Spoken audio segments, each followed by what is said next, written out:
Diseases that cause deterioration of the brain, such as Alzheimer's and Parkinson's, are drastically on the rise. For example, an estimated 50 million people worldwide are currently living with dementia, and that number is expected to double every 20 years.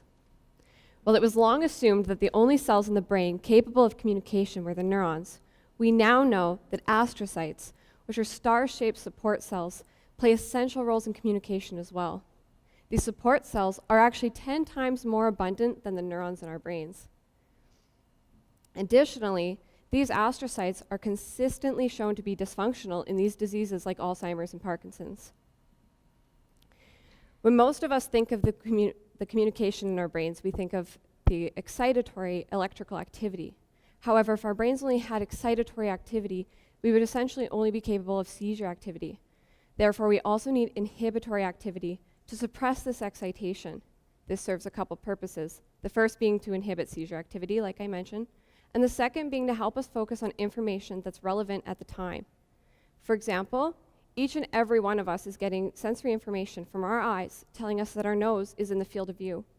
However, we don't notice this until we start to think about it because our brains inhibited that information because it wasn't important. What information our brain decides to inhibit changes based on the different chemical transmitters that are present, like serotonin or stress hormones.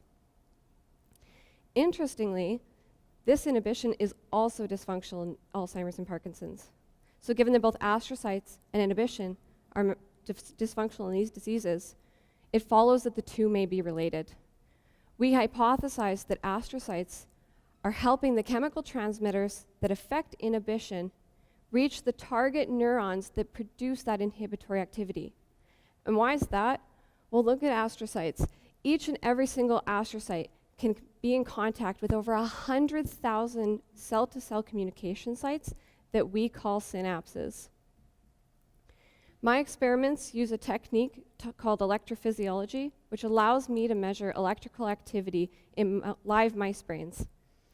I measure inhibition following the addition of various chemical transmitters to these brains, and then I can use pharmacology to assess the role of astrocytes in this inhibition.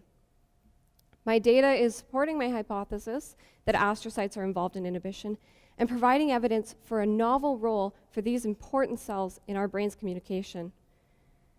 It's important for us to first understand the basic role of astrocytes in the neurons, or in the circuit, to then understand how they become impaired and how this impairment then leads to these devastating diseases.